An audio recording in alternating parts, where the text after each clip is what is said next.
Hidup TV mempersembahkan Oase Rohani Katolik yang dibawakan oleh para imam Keuskupan Agung Jakarta. Selamat menyaksikan. Salam damai sahabat Oase Rohani Katolik yang terkasih, apa kabar? Jumpa kembali bersama saya Maria Paulina dalam acara kesayangan kita, Oase Rohani Katolik. Dan sekarang hati saya penuh sukacita karena di studio sudah hadir bersama saya Romo Paulus Ranto Lumban Tobing SVD yang biasa kita sapa dengan nama Romo Ranto. Halo Romo, apa kabar? Baik Bu Pauline, Puji selamat Tuhan. bertemu juga dengan sahabat Oase Rohani Katolik pada kesempatan ini. Puji Tuhan, terima kasih Romo. Iya.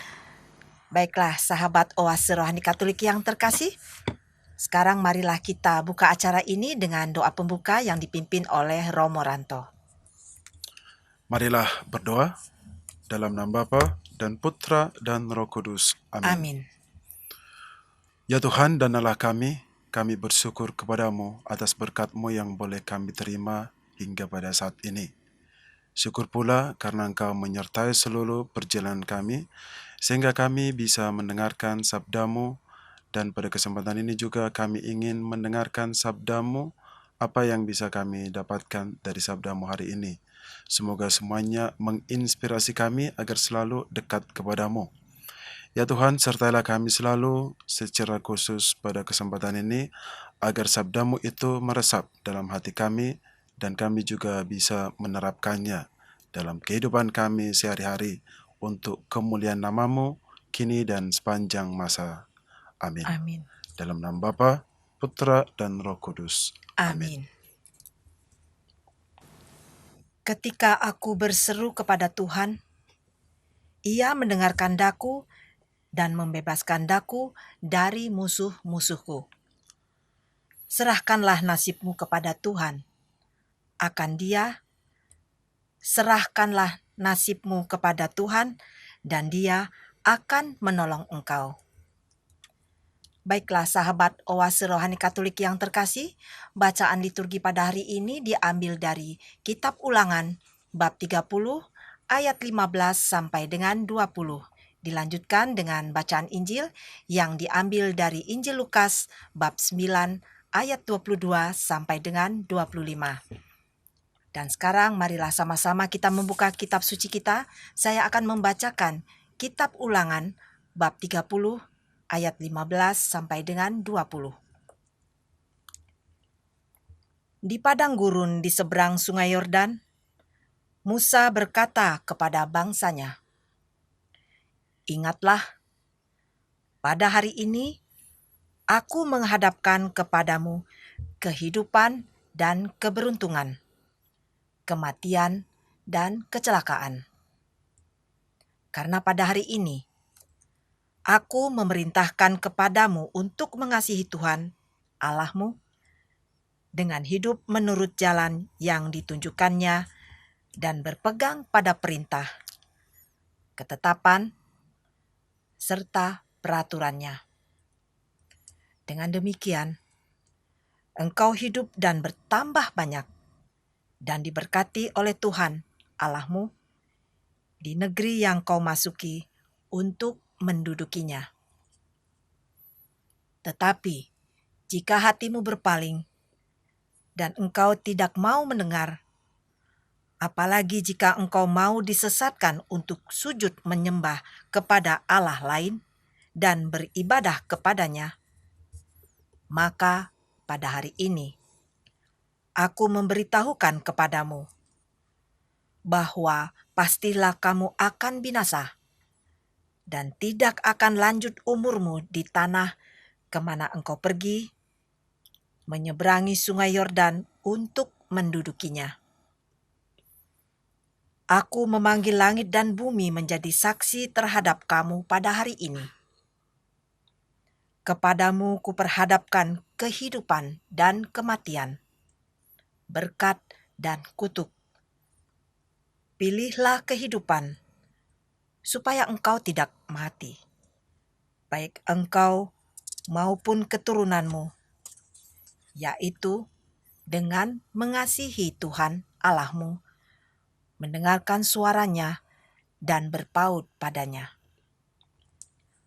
Sebab hal itu berarti hidup bagimu, dan lanjut umurmu untuk tinggal di tanah yang dijanjikan Tuhan, dengan sumpah kepada nenek moyangmu, yakni kepada Abraham, Ishak, dan Yakub, untuk memberikannya kepada mereka. Demikianlah sabda Tuhan. Syukur kepada Allah. Sahabat oase rohani Katolik yang terkasih, marilah kita menanggapi bacaan yang sudah kita dengar tadi dengan Mazmur tanggapan. Berbahagialah orang yang menaruh kepercayaan pada Tuhan. Berbahagialah orang yang menaruh kepercayaan kepada Tuhan. Berbahagialah orang yang tidak berjalan menurut nasihat orang fasik, yang tidak berdiri di jalan orang berdosa, dan yang tidak duduk dalam kumpulan pencemooh, tetapi yang kesukaannya ialah hukum Tuhan, dan siang malam merenungkannya. Berbahagialah orang yang menaruh kepercayaan pada Tuhan. Ia seperti pohon yang ditanam di tepi aliran air, yang menghasilkan buahnya pada musimnya, dan yang tidak layu daunnya. Apa saja yang dibuatnya berhasil.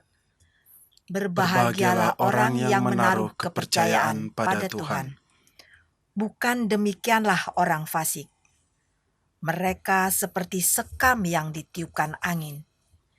Sebab Tuhan mengenal jalan orang benar, tetapi jalan orang fasik menuju kebinasaan.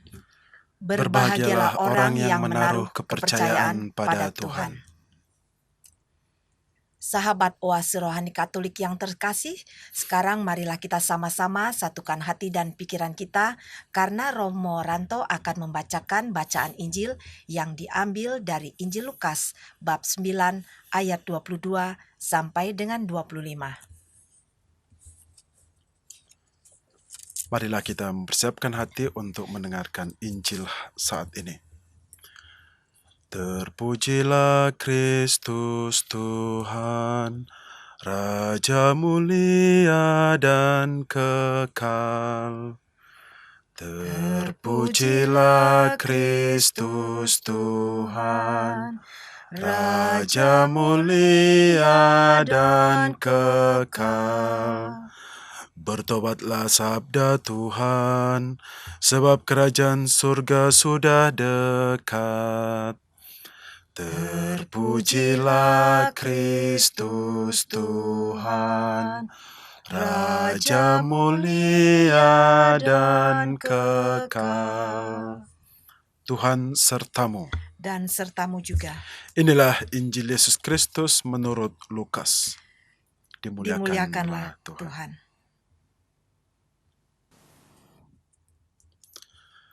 Sekali peristiwa, Yesus berkata kepada murid-muridnya bahwa anak manusia harus menanggung banyak penderitaan dan ditolak oleh tua-tua, imam-imam kepala, dan ahli-ahli Taurat, lalu dibunuh, tetapi dibangkitkan pada hari ketiga. Katanya kepada mereka semua, "Setiap orang yang mau mengikut aku harus menyangkal dirinya, memikul salibnya setiap hari dan mengikut aku. Karena barang siapa mau menyelamatkan nyawanya, ia akan kehilangan nyawanya. Tetapi barang siapa kehilangan nyawanya karena aku, ia akan menyelamatkannya. Apa gunanya seorang memperoleh seluruh dunia, tetapi ia membinasakan atau merugikan dirinya sendiri?" Demikianlah Injil Tuhan. Terpujilah Kristus. Baiklah sahabat oase rohani Katolik yang terkasih, tadi kita sudah mendengarkan kedua bacaan liturgi pada hari ini. Dan sekarang Romo, apa yang mau disampaikan pada kita dari bacaan pertama tadi? Ya, pemirsa ORK yang terkasih dan juga Bu Pauline, bacaan pertama hari ini mengajak kita untuk memahami konsekuensi dari mengasihi Allah atau tidak mengasihi Allah. Ya. Terus bagaimana Romo menjelaskan hal itu kepada sahabat oase rohani Katolik pada hari ini? Ya, baik. Sebelum saya menjelaskan apa sih makna seperti yang saya katakan tadi, apa sih konsekuensi dari kita mengasihi Allah atau tidak mengasihi Allah, saya mau menjelaskan sedikit lebih dahulu tentang latar belakang dari bacaan pertama hari ini. Ya. Karena dengan memahami latar belakang itu, kita akan mudah atau gampang mengerti apa sih sebenarnya konsekuensi dari mengasihi Allah atau tidak mengasihi Allah. Nah, latar belakang dari bacaan pertama hari ini adalah tentang kehidupan orang Israel di tanah terjanji pada zaman dahulu. Jadi, pada saat itu, Nabi Musa mengingatkan orang Israel untuk hidup sesuai dengan kehendak Allah. Nah, mengapa Nabi Musa mengingatkan mereka tentang itu? Karena Nabi Musa melihat bahwa kehidupan orang Israel pada waktu itu semakin hari semakin jauh dari Allah. Mereka mulai melakukan hal-hal yang tidak sesuai dengan kehendak dan perintah Allah itu. Seperti apa itu Romo? Seperti yang dikatakan dalam kitab suci yang tertulis, seperti misalnya mereka mulai menyembah berhala atau dewa-dewa lain. Atau mereka mulai berontak kepada Allah. Mereka suka menghakimi sesamanya. Kehidupan rumah tangga mereka itu banyak yang semakin tidak benar. Terjadi banyak perjinahan dan lain-lain. Dan semua tindakan ini sangat tidak sesuai dengan kehendak dan perintah Allah. Nah, ketika Nabi Musa melihat kehidupan orang Israel tadi yang semakin jauh dari Allah, maka dia berkata kepada mereka. Tadi dalam bacaan pertama dikatakan bahwa hari ini aku menghadapkan kepada kamu kehidupan dan keberuntungan atau kematian dan kecelakaan. Jadi singkatnya lagi, ya Nabi Musa mengatakan bahwa kalau kamu ingin hidup dan beruntung, maka kamu harus mengasihi Allah. Dan jika kamu tidak mengasihi Allah, maka kamu akan mati dan celaka. Jadi kesimpulan yang mau saya katakan dari sini tadi pernyataan Musa ini bahwa kita bisa melihat konsekuensi dari mengasihi Allah adalah hidup selamanya atau terberkati. Ya. Dan konsekuensi dari kita tidak mengasihi Allah adalah mati selamanya atau terkutuk. Jadi kalau kita lihat lagi bahwa ternyata keputusan itu untuk mendapatkan berkat atau kutukan itu ada di tangan orang-orang Israel pada waktu itu. Kalau mereka ingin hidup selamanya, berarti mereka harus mengasihi Allah. Dan kalau mereka ingin mati selamanya, mereka tidak perlu mengasihi Allah. Tetapi saya yakin mereka pasti akan memilih yang pertama tadi, yakni ingin hidup selamanya setelah Nabi Musa mengingatkan mereka kembali. Begitu. Ya. Nah Romo, pada saat itu kan Nabi Musa memerintahkan agar orang Israel itu mengasihi Allah. Betul. Dan pertanyaan saya adalah, mengapa Allah itu perlu dikasihi Romo? Atau dengan cara apa mereka harus mengasihi Allah? Ya, dengan cara dari pertanyaan ini tadi, dari pertanyaan Bu Pauline, ada di dalam pernyataan Nabi Musa tadi sebenarnya. Mengapa mereka perlu mengasihi Allah? Supaya Allah juga mengasihi mereka. Supaya Allah menuntun mereka kepada kehidupan kekal itu. Lalu dengan cara apa mereka harus mengasihi Allah? Yaitu tadi, mereka harus hidup sesuai dengan kehendak Allah. Sehingga mengasihi Allah itu berarti hidup menurut jalan yang ditunjukkan oleh Allah, berpaut padanya serta berpegang pada perintah, ketetapan dan peraturan Allah. Inilah yang harus mereka hidupi pada waktu itu. Ya, menarik sekali ya Romo ya. Ternyata perintah Nabi Musa kepada orang-orang Israel ini juga ditujukan kepada kita zaman sekarang ya Romo ya. Betul, ya. Bahwa kita harus mengasihi Allah dengan cara hidup sesuai dengan kehendak, perintah dan ketetapan Allah. Ya. Begitu ya Romo ya? Betul sekali. Jadi mengasihi Allah itu bukan hanya sekedar kita hormat kepada Allah, tetapi yang paling penting adalah kita harus melakukan segala perintahnya. Kalau kita mengatakan bahwa kita mengasihi Allah, berarti kita harus hidup sesuai dengan kehendak Allah, bukan seperti cara beriman orang lain yang terkesan bahwa mereka berpikir mengasihi Allah itu seolah-olah cukup dengan hanya menghormati hal-hal yang berhubungan dengan Allah tanpa peduli dengan perintah Allah sendiri. Maksudnya gimana itu Romo? Ya, maksud saya begini. Saya melihat di zaman sekarang ini ternyata banyak orang yang salah menerapkan penghayatan iman mereka dalam penghormatan kepada Allah. Ya. Kita ambil contoh misalnya, ya banyak umat yang mengatakan bahwa mereka menghormati Allah dengan cara sangat menghormati benda-benda suci seperti salib, rosario, hosti, dan lain-lain. Mhm. Atau banyak dari umat juga yang mengatakan bahwa mereka mengasihi Allah cukup dengan cara menghormati tempat kudus seperti gereja, gua Maria, tempat ziarah, dan lain. Pokoknya segala sesuatu yang berhubungan dengan Allah itu sangat mereka hormati. Karena apa? Karena mereka berpikir bahwa dengan menjaga, merawat, memelihara semuanya itu sudah cukup sebagai bukti bahwa mereka mengasihi Allah. Sementara praktek hidup mereka kelihatan jauh dari Allah sendiri, tidak mencerminkan sebagai orang yang menghormati atau mencintai Allah. Contohnya kehidupan rumah tangganya yang tidak jelas lah, yang amburadul, keluarga berantakan, dan lain sebagainya. Bahkan kalau kita lihat sekarang, ya banyak ada fenomena bahwa banyak umat sebagai katanya itu sebagai bukti dari bahwa mereka mengasihi Allah. Ada beberapa dari mereka yang hanya menerima komuni pakai lidah, Hmm. Hmm. Iya. tanpa mau dengan pakai tangan. Ah, Ya ini salah satu penghayatan menurut saya bukan mengatakan salah ya, tapi ya ini lagi bentuk-bentuk bahwa yang lebih parah lagi bahwa mereka hanya mau menerima komuni dari pastor, tidak mau dari prodiakon atau dari biarawati. Lucu banget kan? ya. Waktu itu saya pernah dikomplain oleh seorang ibu. Ibu itu memang selalu menerima komuni itu pakai lidah, nggak mau pakai tangan. Ya. Nah, suatu kali dia mau menerima komuni dari saya langsung mengatakan bahwa ibu pakai tangan saja.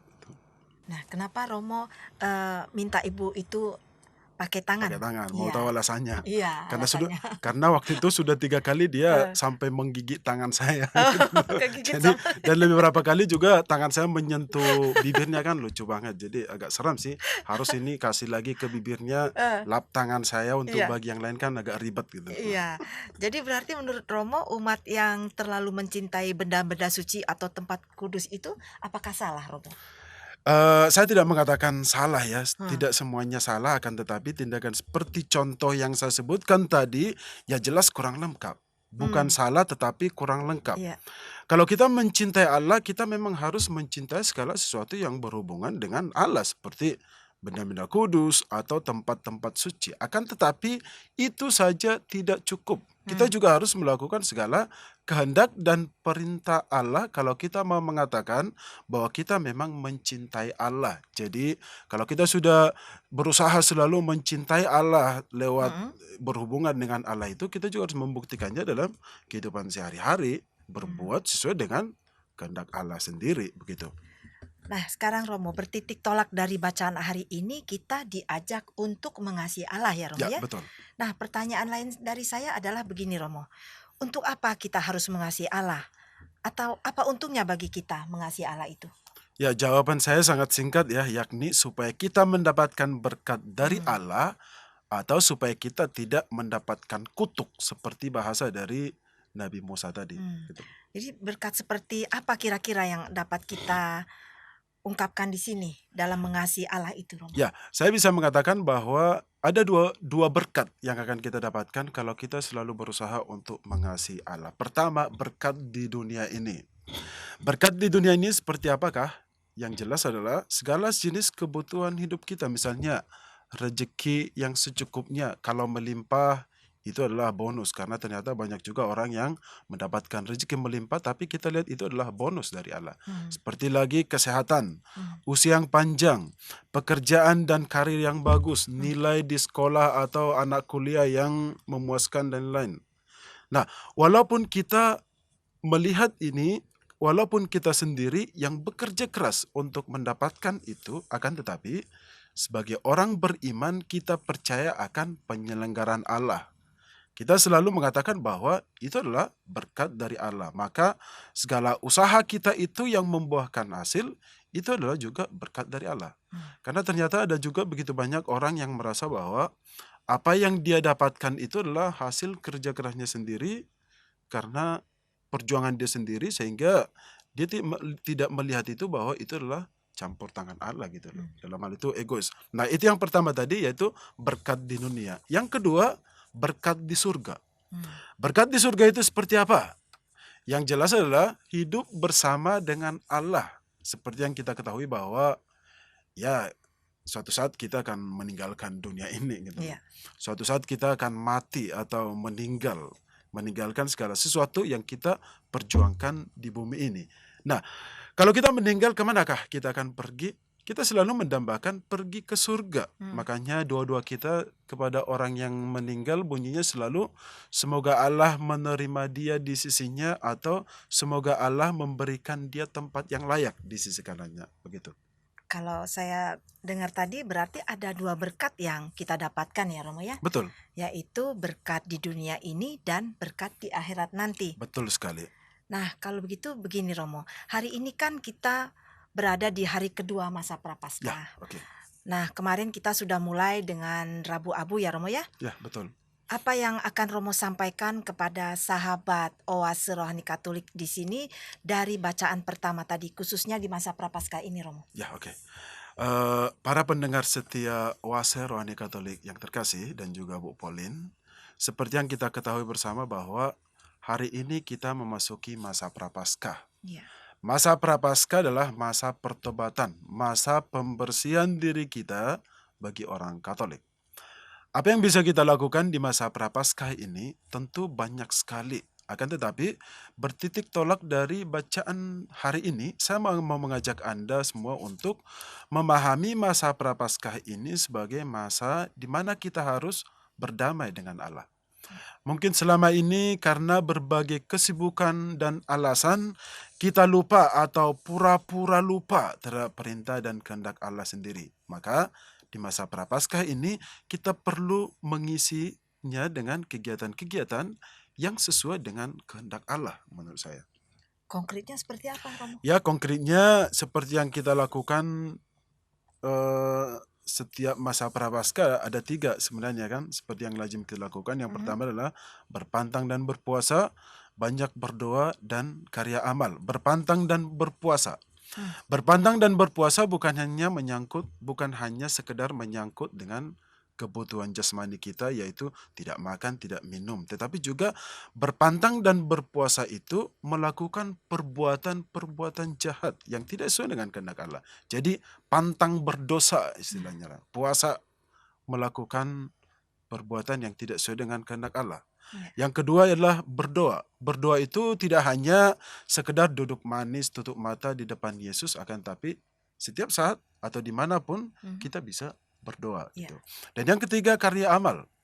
Karya amal inilah tindakan konkret yang bisa kita lakukan selama masa Prapaskah ini. Kita perlu memberikan sedikit apa yang kita miliki kepada sama kita setelah kita melakukan puasa dan pantang tadi. Luar biasa Romo, dari segala apa yang Romo sampaikan pada hari Ya. ini. Baiklah sahabat Oase Rohani Katolik yang terkasih, kita akan jeda sebentar. Sebelum kita melanjutkan pada perbincangan berikutnya, saya informasikan bila ada pertanyaan seputar iman Katolik Anda bisa menghubungi kami melalui SMS di nomor 0822 10361 555 atau ke alamat email kami orkkaj@yahoo.com.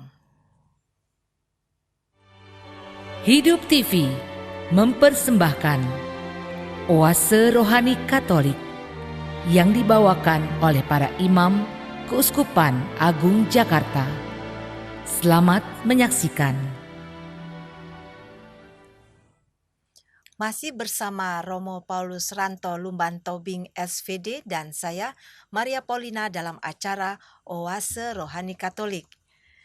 Terima kasih bagi pemirsa dan pendengar yang baru saja bergabung di acara ini.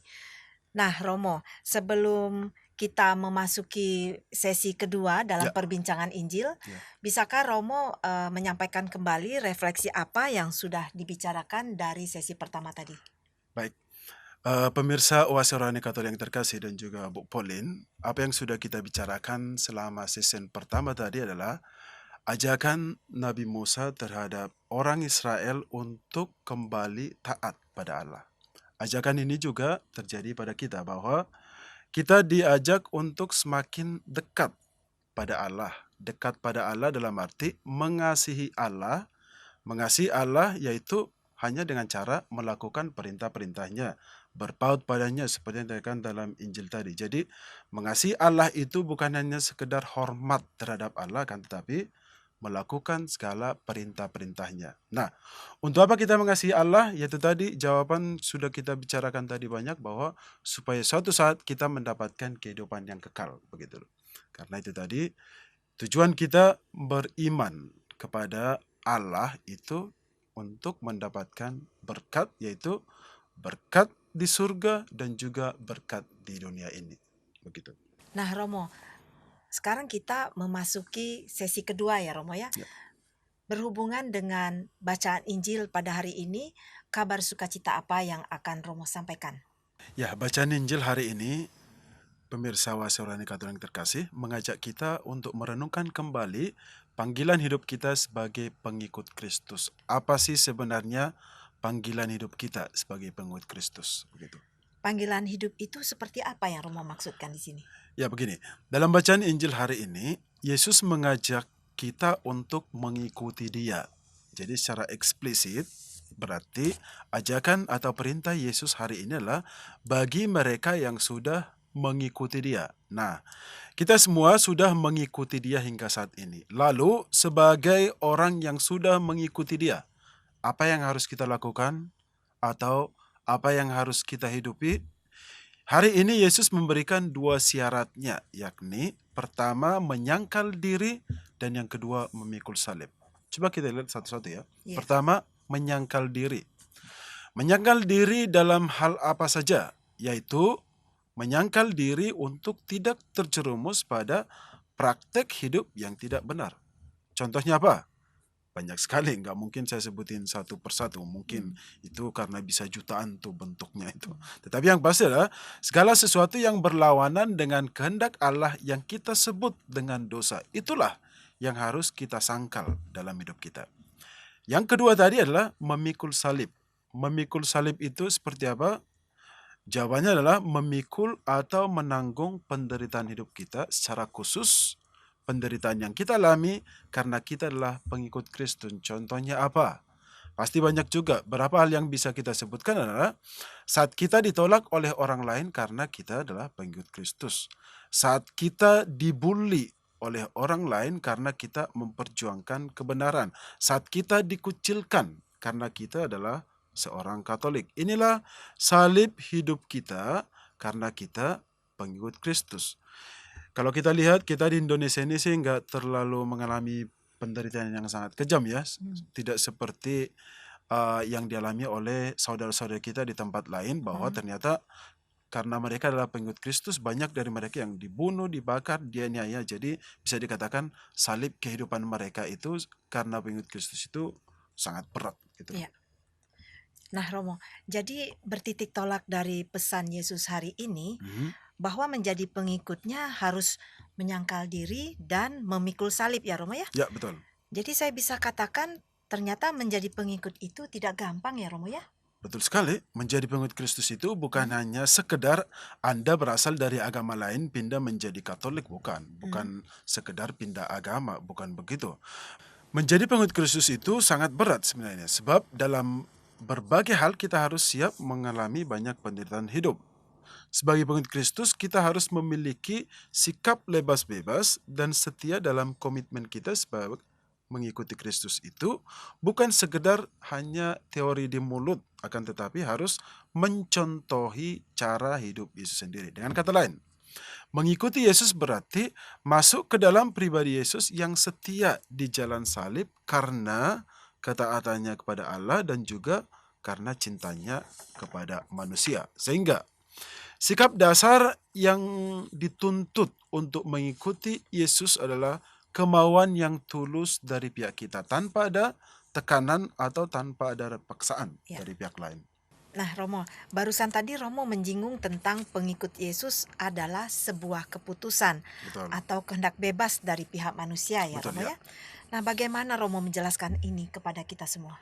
Begini, mengapa saya katakan bahwa mengikuti Yesus adalah sebuah keputusan pribadi dari pihak manusia? Karena Yesus tidak pernah memaksa semua orang untuk mengikuti Dia. Memang Yesus memanggil semua orang datang kepadanya, akan tetapi Yesus tidak pernah memaksa mereka. Yesus tetap memberikan kehendak bebas kepada manusia untuk mengikuti dia atau tidak. Itu berarti saya mau menjadi Katolik, itu adalah terserah saya. Contohnya ya, kita ambil satu ilustrasi. Atau saya juga mau pindah dari Katolik, itu juga urusan saya. Ya. Gak ada yang memaksa saya, ya, tidak ada orang yang memaksa saya untuk beriman kepada Kristus, gak ada. Akan tetapi, ketika saya sudah memutuskan untuk menjadi pengikut Kristus atau misalnya untuk menjadi seorang Katolik, maka saya harus melakukan segala sesuatu yang sesuai dengan perintah Kristus. Dan ketika saya sudah menerima Kristus dalam diri saya, dan suatu saat misalnya karena beberapa alasan saya meninggalkan Kristus, itu berarti saya sudah mengkhianati Kristus dalam hal ini. Dan karena tindakan saya yang berkhianat itu tadi, maka saya pasti akan mendapatkan hukuman dari pengkhianatan saya itu. Saya nggak tahu jenis hukumannya seperti apa, akan tetapi yang pasti adalah hukuman karena pengkhianatan itu sudah menanti saya. Begitu ilustrasi yang bisa saya gambarkan begitu loh. Betul sekali ya Romo, Ya. bahwa mengikuti Yesus ternyata adalah sebuah keputusan bebas dari manusia ya Romo. Betul, keputusan bebas. Ya, jadi bukan paksaan dari pihak atau dari siapapun ya Romo ya. Ya, betul sekali. Ini saya mau bertanya dulu kepada Ibu Pauline, boleh ya? Boleh silakan. Bu Pauline sejak kapan menjadi Katolik? Sejak masih bayi Romo. Sejak bayi ya, Iya. berarti sejak menjadi bayi. Nah, Ah, sejak menjadi bayi ketika dibaptis menjadi Katolik. Nah, pertanyaan saya adalah lanjutan, mengapa Bu Pauline tetap nekat mengikuti Kristus padahal Yesus sudah berkata bahwa mengikuti dia itu berarti menyangkal diri dan memikul salib. Ya, memikul salib tadi memikul penderitaan gitu. Karena sejak bayi kayak Romo ya, Mhm. saya tidak ada pilihan seperti itu. Tidak ada pilihan. Tidak bisa memilih kan karena dari orang tua seperti Oke. itu. Jadi bisa dikatakan ini ya, Ibu Pauline menjadi Turun-temurun. Katolik karena warisan gitu ya. Iya, benar. Jadi, nah ini kan warisan. Heeh. Tapi kenapa Ibu tetap? Ini kan sudah diwariskan kan? Iya. Kenapa Ibu Pauline tetap menjadi Katolik gitu loh? Apakah karena warisan terus-terus? Ini kan udah dewasa, udah bisa memutuskan kan misalnya gini. Karena saya merasa aman dan rasanya tuh tenang. Ya, betul. Ya. Nah, pasti misalnya Bu Pauline mempunyai alasan tersendiri tentang hal itu. Iya. Saya juga dan juga saya yakin semua pendengar kita pada saat ini pasti mempunyai alasan mengapa mereka bertahan menjadi pengikut Kristus padahal banyak yang harus mereka lewati atau banyak yang akan kita alami sebagai pengikut Kristus. Yang pasti saya tidak boleh menilai jawaban atau alasan siapa Iya. yang paling baik atau benar, karena itu adalah lagi-lagi bagaimana proses Allah memanggil kita itu adalah sesuai dengan rancangannya. Yesus memanggil kita menjadi pengikutnya secara pribadi karena bisa dikatakan kita itu unik. Mhm. Sehingga Yesus manggil kita dengan nama kita masing-masing. Begitu loh maksud saya. Nah, kalau Romo sendiri bagaimana Romo? Ya, kalau saya lihat latar belakang saya tadi sama dengan Bu Pauline bahwa saya menjadi seorang Katolik sampai saat ini bukan berasal dari keputusan saya sebenarnya. Mhm. Karena apa? Karena saya dulu dibaptis menjadi Katolik sejak bayi. Itu berarti orang tua saya dulu yang menjadikan saya Katolik.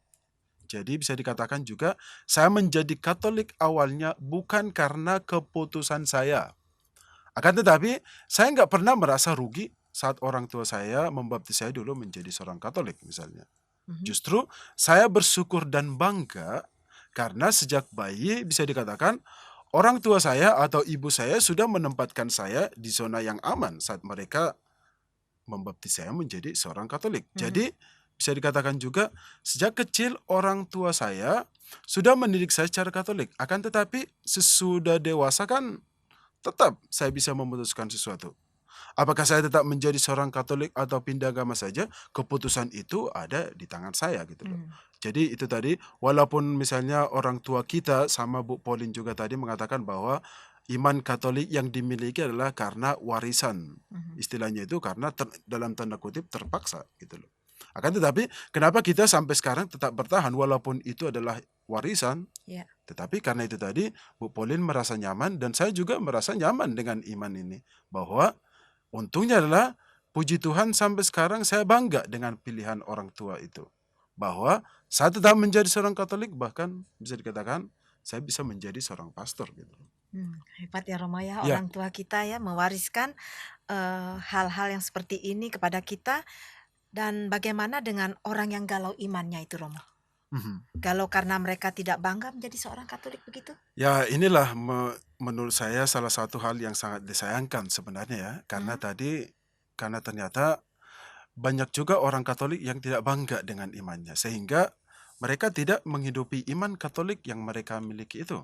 hmm, Ada dari mereka yang merasa terpaksa menjadi Katolik karena mereka sudah dibaptis sejak bayi. Jadi seperti tadi itu, iman Katolik itu seolah menjadi warisan keluarga. iya, Makanya tidak heran kalau kita melihat begitu banyak orang Katolik yang hanya bisa dikatakan beriman KTP gitu loh. hmm, KTP-nya yang Katolik tetapi imannya sama saja sangat beda dengan kehidupan seorang Katolik sejati.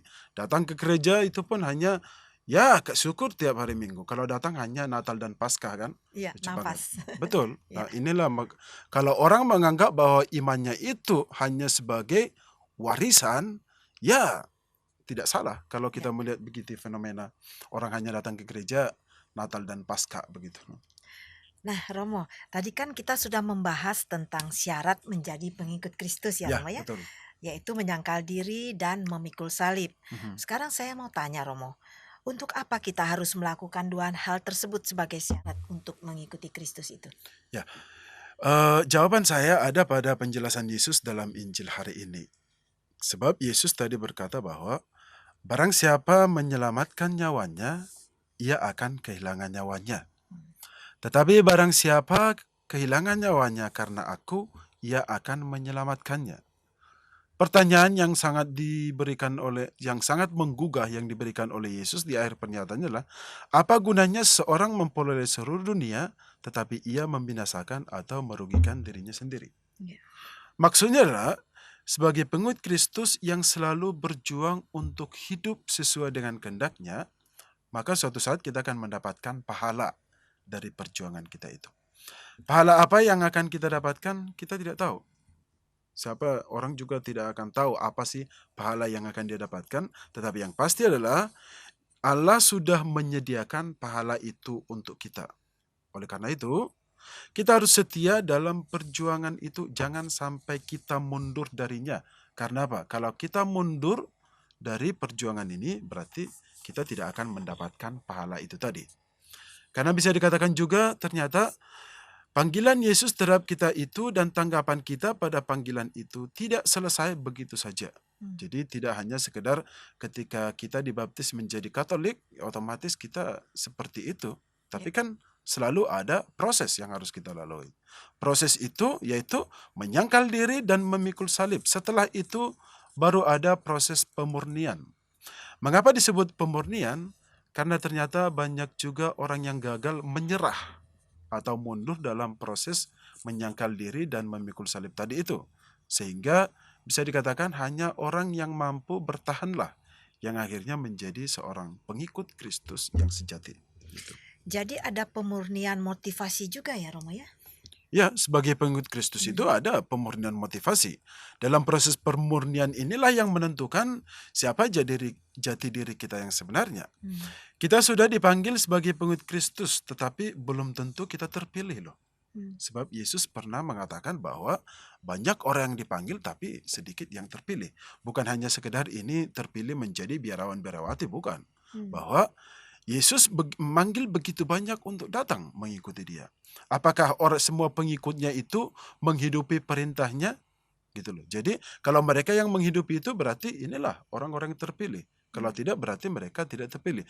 Akan tetapi kalau kita setia berjuang dalam proses pemurnian ini, maka suatu saat kita akan berhasil. Seperti kata pepatah yang mengatakan bahwa berakit-rakit ke hulu, berenang-renang ke tepian, bersakit-sakit dahulu, bersenang-senang kemudian. Kalau kita terapkan pepatah ini dalam beriman kita kepada Kristus, mungkin saya bisa mengatakan sama. Begitu juga cara kita mengimani Kristus. Mungkin kita sulit sampai bersakit-sakit mengimani Kristus dengan segala persyaratan tadi. Akan tetapi, semua itu justru demi kebahagiaan kita sebenarnya. Nah, kalau kita bisa setia melakukan perintah Kristus itu tadi, maka kebahagiaan itu akan kita dapatkan suatu saat di surga sana, begitu loh. Nah, jadi Romo bisa saya simpulkan Mhm. kalau kita menyangkal diri dan memikul salib itu sebagai pengikut Kristus hanyalah demi mendapatkan kehidupan di surga, seperti itu Romo? Ya menurut saya sih seperti itu, Iya, nggak ada cara lain.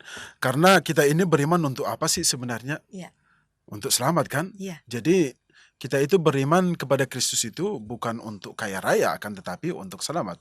Mungkin kita bisa renungkan di sini bahwa ternyata jadi orang-orang itu bukan beriman kepada Kristus untuk mendapatkan rezeki melimpah, Hmm, bukan. Akan tetapi beriman itu sebenarnya tujuan utama adalah supaya suatu saat nanti selamat. Itulah tujuan beriman.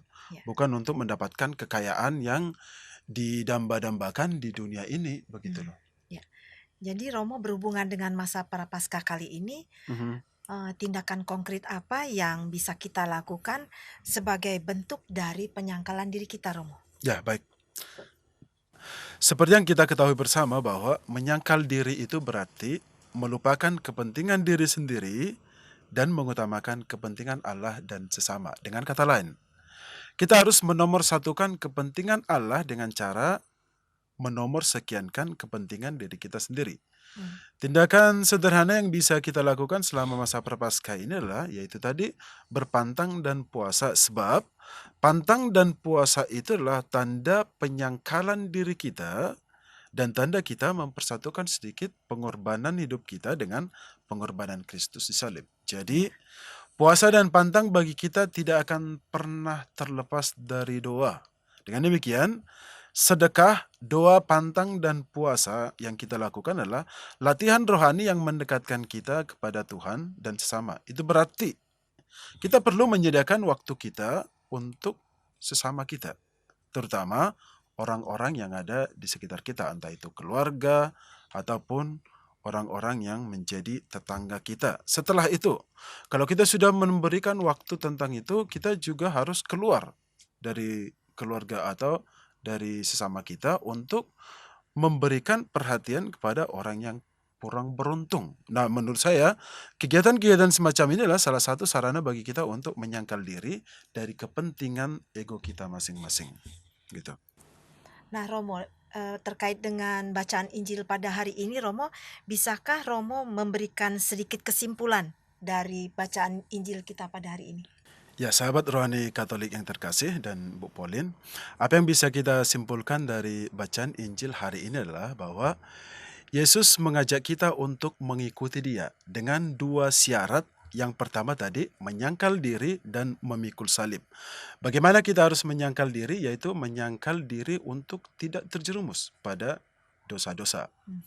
Dan bagaimana kita memikul salib? Berarti kita harus siap sedia menerima dan menanggung segala apa yang kita alami, pengalaman-pengalaman buruk yang kita alami ketika kita dilecehkan orang atau dikucilkan orang sebab kita adalah pengikut Kristus.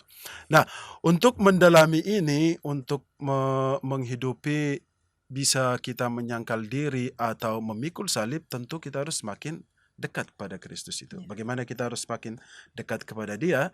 Yaitu dengan cara ya semakin melakukan perintah-perintahnya. Perintah-perintahnya yaitu tadi hanya dua perintah Kristus, yaitu mengasihi Allah dan juga mengasihi sesama, begitu. Dan sekarang untuk mengkaitkan kedua tema bacaan kita pada hari Ya, ini, bisakah Romo menyampaikan di sini kepada sahabat Oase Rohani Katolik?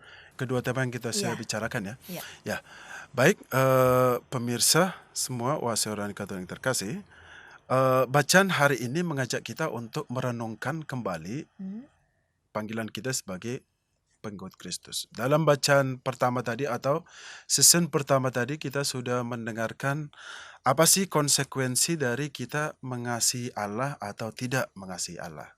Yang jelas tadi bahwa kalau kita mengasihi Allah berarti kita akan hidup selamanya. Seperti yang dikatakan oleh Nabi Musa. Sebaliknya, kalau kita tidak mengasihi Allah berarti kita akan mati selamanya atau terkutuk menurut dia. Nah, sementara dalam bacaan Injil hari ini, supaya kita hidup terberkati, Yesus memberikan ajakan kepada para pengikutnya, yaitu kepada kita, bahwa kita harus selalu memikul salib kita dan juga menyangkal diri dari segala perbuatan-perbuatan jahat.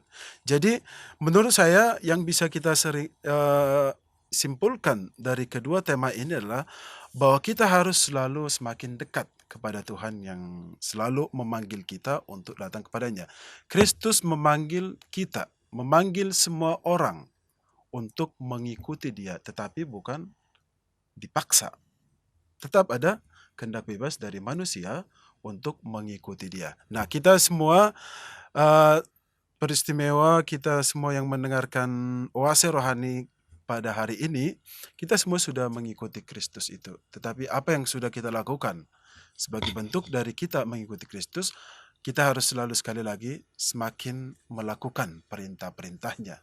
Mencintai Allah itu sama dengan melakukan perintah-perintahnya. Dan dengan demikian, kita juga bisa mencintai sesama kita. Begitu, Bu Pauline.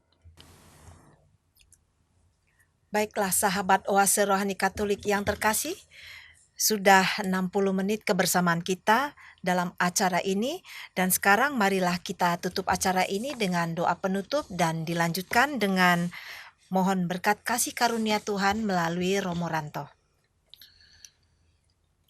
Ya, marilah kita akhiri bincang-bincang kita ini dengan berdoa. Dalam nama Bapa dan Putra dan Roh Kudus. Amin. Ya Tuhan dan Allah kami patut mensyukuri rahmat-Mu yang bisa kami terima hingga pada saat ini. Syukur pula karena Engkau telah memberikan sabda-Mu kepada kami untuk kami renungkan dan kami lakukan dalam kehidupan sehari-hari. Maka ajarilah kami selalu ya Tuhan, agar selalu dekat kepadamu, agar kami juga bisa semakin mencintai Engkau lewat teladan hidup yang bisa kami berikan kepada sama. Semoga sabda-Mu ini juga semakin menguatkan kami untuk selalu siap sedia memanggul salib penderitaan hidup kami dan juga mampu membuat kami menyangkal diri dari segala perbuatan-perbuatan jahat. Maka ya Tuhan, sertalah kami selalu, sertalah juga seluruh perjalanan hidup kami, agar segala sesuatu yang kami laksanakan akhirnya berkenan kepadamu, dan semuanya itu demi kemuliaan nama-Mu. Demi Kristus Tuhan dan pengantara kami. Amin. Amin. Semoga Tuhan beserta kita. Sekarang dan selama-lamanya. Semoga saudara-saudari sekalian selalu dilindungi, dibimbing, dan diberkati oleh Allah yang Maha Kuasa, Bapa dan Putra dan Roh Kudus. Amin. Amin. Demikianlah sahabat Oase Rohani Katolik yang terkasih, apabila kita mengasihi Allah, kita juga harus menjalankan kehidupan sehari-hari sesuai dengan perintahnya. Akhir kata, saya Maria Paulina dan Romo Paulus Ranto Lumban Tobing SVD pamit undur diri. Damai Tuhan selalu menyertai kita semua. Mari amalkan Pancasila. Kita Bhinneka, kita Indonesia. Demikianlah Oase Rohani Katolik yang dibawakan oleh para imam Keuskupan Agung Jakarta.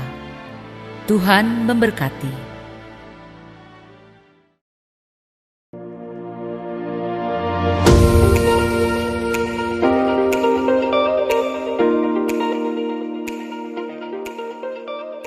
Saudari-saudaraku, umat Katolik Keuskupan Agung Jakarta yang terkasih, kita semua tahu dan mengalami bahwa kita, masyarakat kita, bangsa kita, bahkan seluruh dunia sedang berada dalam keadaan prihatin, bahkan cemas, karena tersebarnya wabah virus corona COVID-19 dengan segala akibatnya di dalam berbagai bidang kehidupan. Meskipun demikian, saya mengajak saudari-saudara sekalian untuk tidak panik, untuk tidak cemas berlebihan, seperti anjuran para pemimpin bangsa kita. Kita berharap dan yakin semuanya akan menjadi baik kembali. Kita berterima kasih kepada para pemimpin bangsa kita yang pasti akan terus berusaha sekuat tenaga untuk menghentikan tersebarnya virus corona ini dan mengatasi akibat-akibatnya. Kita berterima kasih kepada para tenaga kesehatan yang dengan tulus mengambil risiko membantu para penderita untuk penyembuhan mereka. Kita berterima kasih kepada para profesional dalam berbagai bidang ilmu yang terus berusaha mengatasi masalah yang ditimbulkan oleh virus corona ini. Bagi kita, ini semua adalah tantangan kemanusiaan dan sekaligus tantangan iman. Kita doakan saudari-saudara kita yang menjadi korban dari virus ini. Semoga yang meninggal diterima dalam kemuliaan abadi, yang sakit disembuhkan. Mari kita doakan pula para pemimpin bangsa, tenaga kesehatan, dan semua yang dalam satu dan lain cara terlibat dalam memulihkan keadaan. Semoga Tuhan menganugerahkan kepada mereka semua yang perlu untuk menjalankan tanggung jawab mereka. Semoga keadaan ini mendorong kita semua untuk semakin dan terus bertumbuh dalam iman, persaudaraan, dan bela rasa. Keuskupan Agung Jakarta akan segera memberikan pedoman praktis, khususnya di dalam rangka peribadatan. Semoga Allah yang Maha Kasih menjaga dan melindungi kita semua.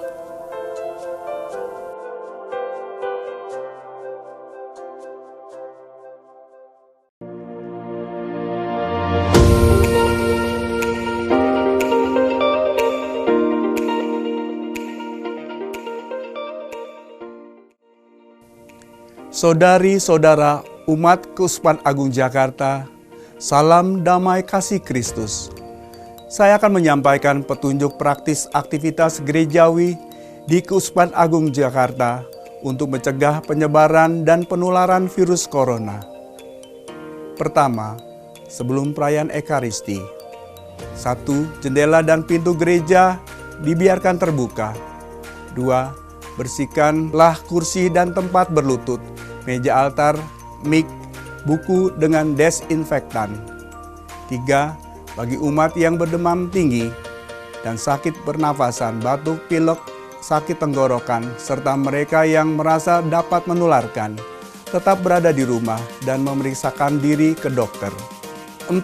Sediakan dan minta umat untuk membersihkan tangan dengan hand sanitizer dan pemeriksaan suhu tubuh sebelum masuk gereja. Bagi umat yang bersuhu tubuh 37 derajat Celcius ke atas, diminta untuk kembali ke rumah dan pergi ke dokter. 5. Tidak disediakan air suci di depan gereja. 6. Menyediakan kotak kolekte di depan gereja. 7. Apabila dimungkinkan, silakan untuk melakukan penyemprotan desinfektan di dalam dan lingkungan atau kompleks gereja. Selanjutnya, perayaan Ekaristi. 1. Umat yang sehat dapat tetap mengikuti perayaan Ekaristi di gereja. Bagi yang sedang menderita demam atau sakit pernafasan, batuk, pilek, sakit tenggorokan, dan mereka yang merasa dapat menularkan, diminta beribadah di rumah dengan mengikuti perayaan Ekaristi hari Minggu melalui media online. 2. Umat cukup membuat tanda salib mengarah ke tabernakel. 3. Ekaristi diselenggarakan sesingkat mungkin, antara lain dengan Ordinarium tidak dinyanyikan, lagu-lagu cukup pembuka, persembahan, dan penutup. Uang kolekte dipersembahkan di kotak-kotak pintu gereja sebelum masuk gereja dan tidak ada perarakan persembahan. Salam damai ditiadakan, penerimaan komuni hanya diperkenankan melalui tangan saja, dan berkat anak ditiadakan. Selanjutnya aktivitas pastoral. Pertama, rapat-rapat sebaiknya via online atau ditunda. Kedua, pertemuan-pertemuan di GKP atau kompleks gereja ditunda. Ketiga, paroki menyediakan bantuan sembako dan multivitamin untuk umat prasejahtera. Keempat, saat ini juga menjadi kesempatan yang baik bagi umat Keuskupan Agung Jakarta untuk berbela rasa kepada tetangga yang membutuhkan dengan memperhatikan kesehatan diri. Selanjutnya, sakramen pengampunan dosa. Mengacu pada ketentuan Kanon 961 ayat 1.2, Bapak Uskup Ignatius Kardinal Suharyo menilai adanya kebutuhan berat untuk memberikan absolusi umum kepada umat beriman selama masa Prapaskah ini. Namun absolusi umum hanya dapat diberikan sejauh tuntutan Kanon 962 terpenuhi. Ada penyelesaian atas semua dosa, sehingga masing-masing berdisposisi layak dan berniat untuk mengakukan dosa-dosa berat satu persatu pada saatnya yang tepat setelahnya. Karena itu sebelum absolusi umum diberikan, hendaknya para peniten dipersiapkan secara sungguh-sungguh melalui ibadat tobat bersama. Absolusi umum ini hendaknya tetap memberi ruang bagi umat beriman yang ingin mengaku dosa secara pribadi. Selanjutnya ada catatan khusus. Pertama, petunjuk praktis ini akan selalu disesuaikan dengan situasi dan kondisi terbaru. Yang kedua, silakan Dewan Paroki Harian menyesuaikan petunjuk ini dengan kondisi dan situasi tempat atau paroki masing-masing. Saudara-saudari terkasih, marilah hidup sehat dan bersih. Kita berdoa agar wabah corona cepat berlalu. Tuhan memberkati.